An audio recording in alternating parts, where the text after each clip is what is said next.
ঈশ্বর পরম কৃষ্ণ সচ্চিদানন্দ বিগ্রহ অনাদির আদি গোবিন্দ সর্বকারণম কারণ।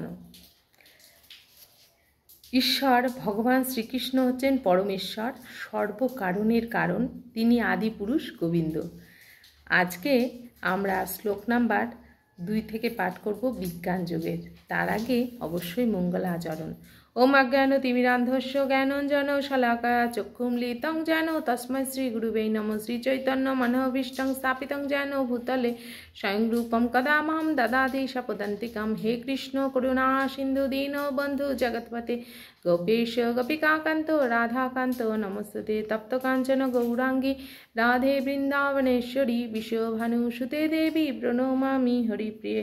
বঞ্ছাকল্পতরুভাশ্চ কৃপা সিন্ধুভয়েব চ পতিতানাং পাবনেভ্যো বৈষ্ণবেভ্যো নমো নমো। জয় শ্রীকৃষ্ণ চৈতন্য প্রভু নিত্যানন্দ শ্রী অদ্বৈত গদাধর শ্রীপাশাদি গৌরভক্তবৃন্দ।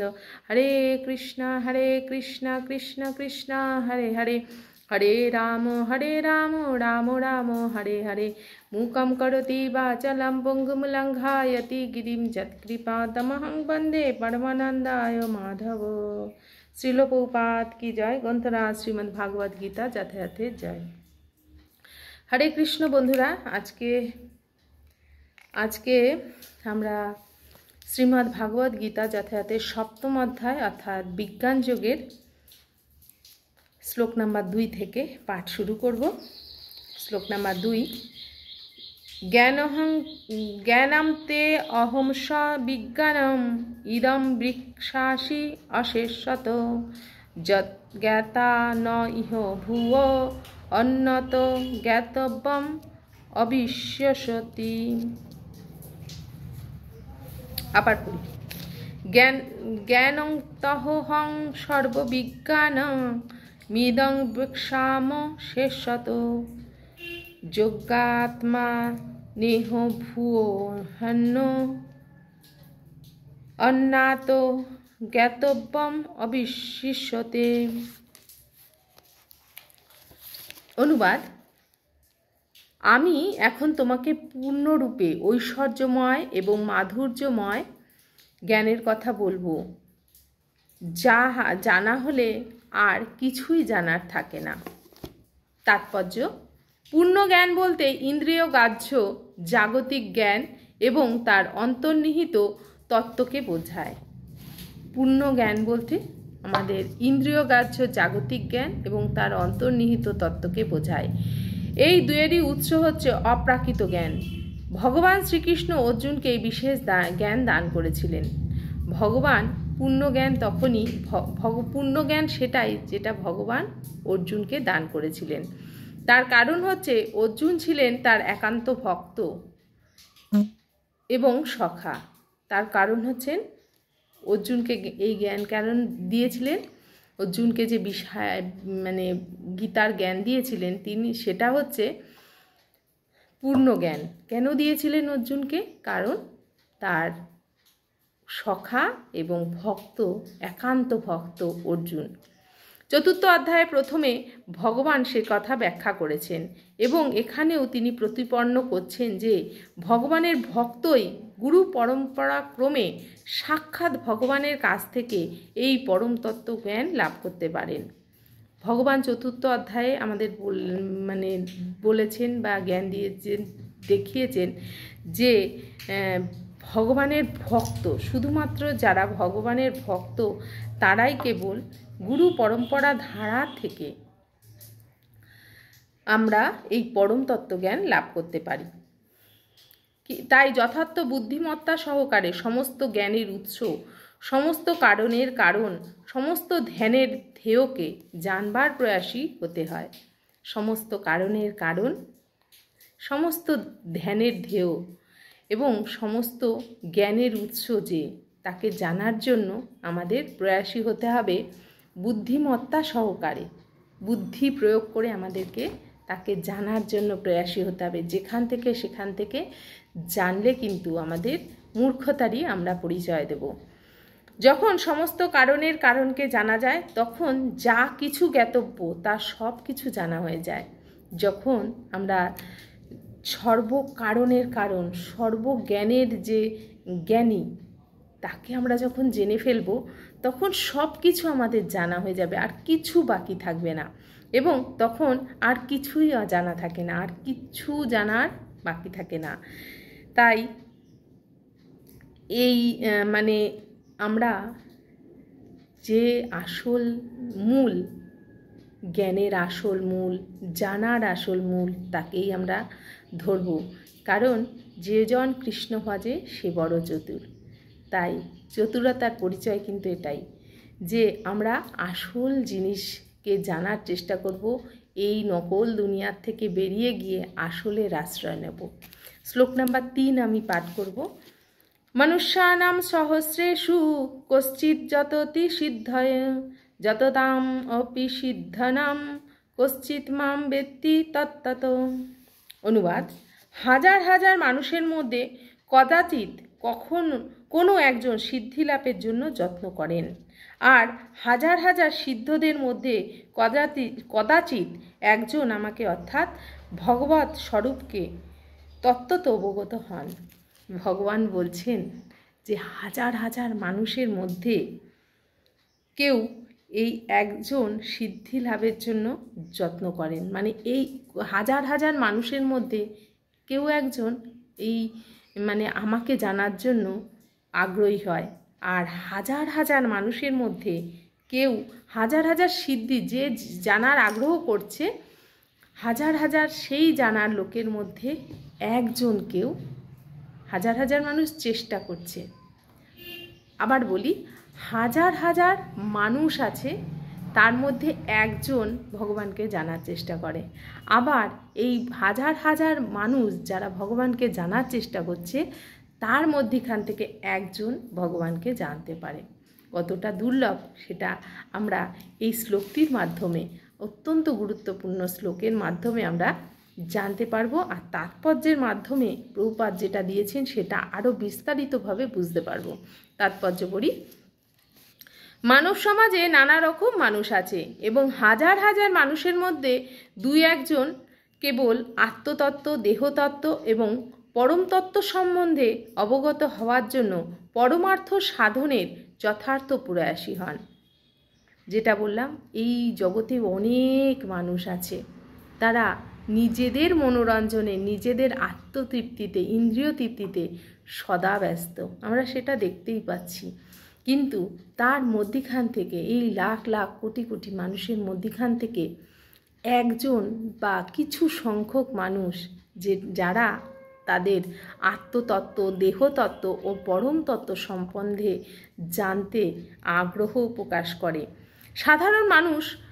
সাধারণ অবস্থায় মানুষ পশুর মতো জীবনযাপন করে, অর্থাৎ তাদের একমাত্র চিন্তা হচ্ছে কি খাবো, কোথায় ঘুমাবো, আমার মৃত্যু ভয় এবং অবশ্যই প্রয়োজন মৈথুন। প্রতিটি মানুষের মধ্যে এটা দেখা যাচ্ছে। দিব্যজ্ঞান লাভ করার কোনো রুচি তাদের মধ্যে নেই। গীতার প্রথম 6 অধ্যায়ের প্রয়োজনীয়তা কেবল সেই সাধকেরই আছে যারা আত্মতত্ত্ব জ্ঞান তথা পরমাত্ম জ্ঞান লাভের জন্য জ্ঞানযোগ, ধ্যানযোগ এবং বিবেক বুদ্ধি আদি আত্মানুভূতির মার্গ অনুগমন করেন। কিন্তু কৃষ্ণ ভাবনাময় ভক্তই কেবল কৃষ্ণ তত্ত্ব উপলব্ধি করতে পারেন। কৃষ্ণ ভাবনাময় যার হৃদয়, সেই শুধু এই কৃষ্ণ তত্ত্ব উপলব্ধি করতে পারে, নচেত অতটাও সোজা নয়। শ্রীকৃষ্ণ পরম পুরুষোত্তম, তিনি ব্রহ্ম এবং পরমাত্মা জ্ঞানেরও অতীত। তিনি ব্রহ্ম এবং পরমাত্মা, তারও অতীত। যোগীরা এবং জ্ঞানীরা কৃষ্ণতত্ত্ব উপলব্ধি করতে গিয়ে বিভ্রান্ত হয়ে যায়।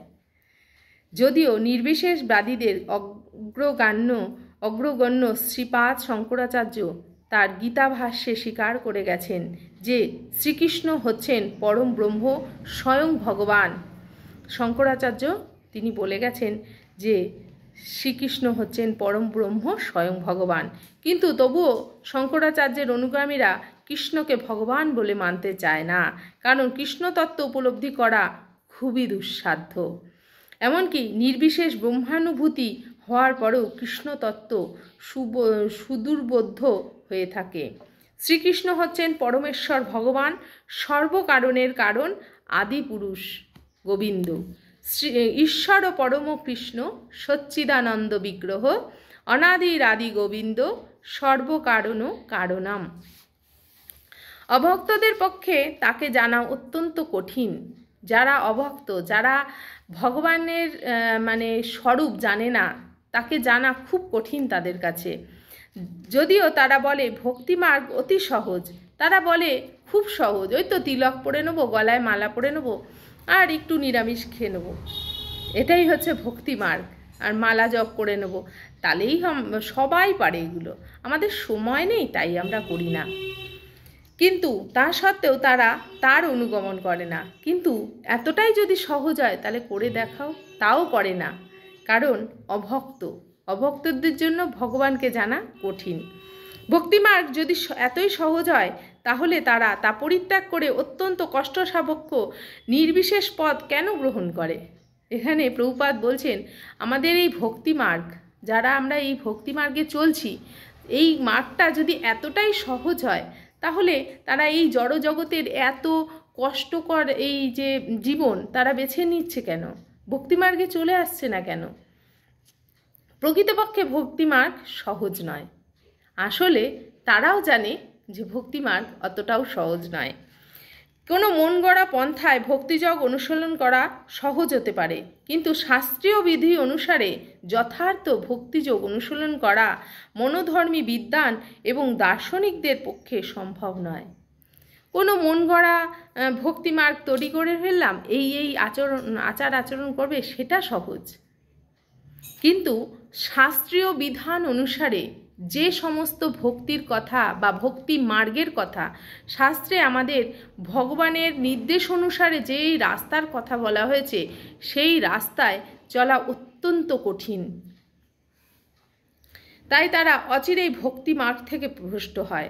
তাই তারা চলতে আসলেও পারবে না, কারণ তারা একটুতেই ভ্রষ্ট হয়ে যাবে। কারণ অত্যন্ত কঠিন, অত্যন্ত শাস্ত্রীয় নিয়ম অনুসারে সেই পথ আমাদের চলতে হয়। তার জন্য সেই পথে চলতে চাইলেও তারা চলতে পারবে না। ভক্তি রসামৃত সিন্ধু গ্রন্থে বলা হয়েছে, শ্রীল রূপপাদ গোস্বামী বলেছেন, স্মৃতি শ্রুতি পুরাণাদি পঞ্চরাত্র বিধিং বিনা ঐকান্তিকী হরিভক্তি উৎপাতৈব কল্পতে। উপনিষদ, পুরাণ, নারদ, পঞ্চরাত্র ইত্যাদি প্রামাণিক বৈদিক শাস্ত্র বিধির অনুগামী না হয়ে যে ভগবত ভক্তি করে তা কেবল সমাজেরই উৎপাত করে। উপনিষদ, পুরাণ, নারদ, পঞ্চরাত্র এই সমস্ত বৈদিক শাস্ত্রের যে অনুগামী না হয়ে নানান রকম ভগবত ভক্তি করছে, তা শুধু সমাজের উৎপাতেরই সৃষ্টি করে। সেটা শ্রীল রূপপাদ গোস্বামী বলছেন ভক্তি রসামৃত সিন্ধুতে। ব্রহ্মবেত্তা, নির্বিশেষবাদী এবং পরমাত্ম তত্ত্বজ্ঞ যোগীরা কখনোই পরমেশ্বর ভগবান শ্রীকৃষ্ণের যশোদানন্দন অথবা পার্থসারথী রূপকে জানতে পারে না। এমনকি মহামহিমাময় দেবতারাও কখনো কখনো শ্রীকৃষ্ণের সম্বন্ধে বিভ্রান্ত হয়ে পড়েন। মুহ্যন্তি যৎ সুরয় মাং তু বেদন কশ্চন। ভগবান নিজেই বলেছেন, কেউই আমাকে তত্ত্বত জানতে পারে না।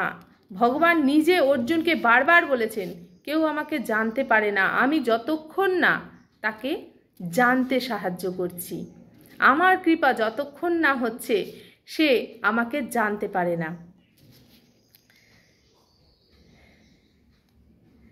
আর কেউ যদি তাকে তত্ত্বত জেনে থাকে, স মহাত্মা সুদুর্লভ। কেউ যদি তাকে জেনে থাকে, সেই মহাত্মা খুব দুর্লভ, এমন মহাত্মা অত্যন্ত দুর্লভ। এইভাবে ভগবত ভক্তির আশ্রয় গ্রহণ না করলে মহাপণ্ডিত অথবা দার্শনিকেরাও শ্রীকৃষ্ণকে তত্ত্বত জানতে পারে না।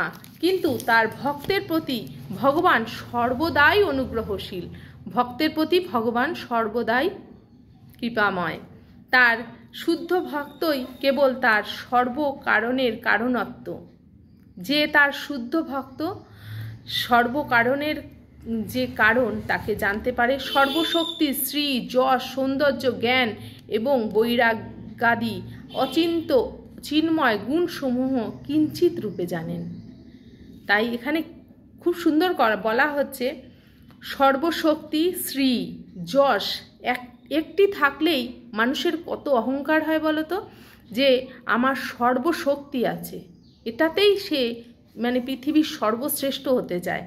শ্রী আছে মানে সৌন্দর্য, যশ আমার খ্যাতি আছে, সৌন্দর্য, জ্ঞান, বৈরাগ্য সব কিছু মিলিয়ে ভগবান শ্রীকৃষ্ণ, সেই তাকে তার সমস্ত এই গুণগুলো বা তাকে পূর্ণরূপে কিঞ্চিত রূপে পূর্ণরূপে বা মানে তার পূর্ণ গুণসমূহ, তার পূর্ণ স্বরূপ কিঞ্চিত রূপে কোনো শুদ্ধ ভক্ত জানতে পারেন।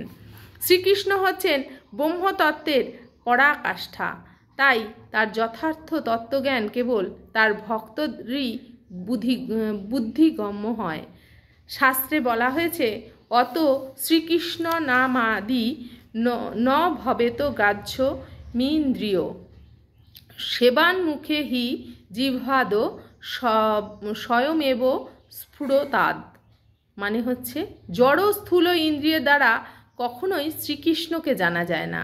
এই জড় ইন্দ্রিয়র দ্বারা আমাদের চক্ষু, কর্ণ, নাসিকা বা মানে ত্বক, আমাদের যে ইন্দ্রিয়গুলি আমরা যে মানে জড়জগৎ দেখছি, এই ইন্দ্রিয় দ্বারা আমরা ভগবান শ্রীকৃষ্ণকে কোনোভাবেই জানতে পারি না।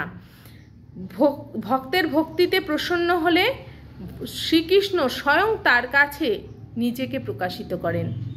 ভগবান, আমি আগেও বললাম যে ভগবান যখন কৃপা করবেন তখনই তাকে আমরা জানতে পারব।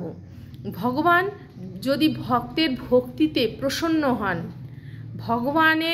ভগবান যদি ভক্তের ভক্তিতে প্রসন্ন হন, যদি মনে করেন তাকে আমার স্বরূপ জানাবো, সেই ভক্তকে আমার স্বরূপ জানাবো, তা ভগবান তখন তাকে কৃপা করেন এবং সেই কৃপার ফলে ভগবানকে সেই ভক্ত জানতে পারে।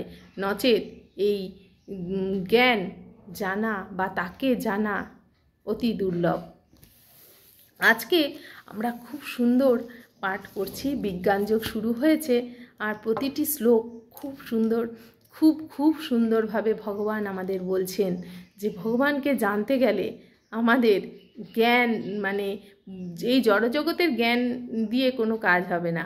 ভগবানকে জানতে গেলে ভক্তির মাধ্যমে আমাদেরকে এগিয়ে যেতে হবে, শুদ্ধ ভক্ত হতে হবে। তবে যদি ভগবান আমাদের কৃপা করে তারপর আমরা তাকে জানার সুযোগ পাব। আজকে এই শ্লোকটি পাঠ করলাম এবং অনুবাদ ও তাৎপর্য প্রভুপাদ যেটা দিয়েছেন তার পাঠ করলাম। অবশ্যই তোমরা জানাবে এই শ্লোকটি থেকে তোমরা কি শিখলে। আজকে এই পর্যন্ত রাখছি। অবশ্যই প্রশ্ন থাকলে কমেন্ট বক্সে বলবে, আমি উত্তর দেওয়ার চেষ্টা করব। শ্রীল প্রভুপাদ কি জয়। গ্রন্থরাজ শ্রীমদ্ ভাগবত গীতা যথাযথের জয়। হরি বল।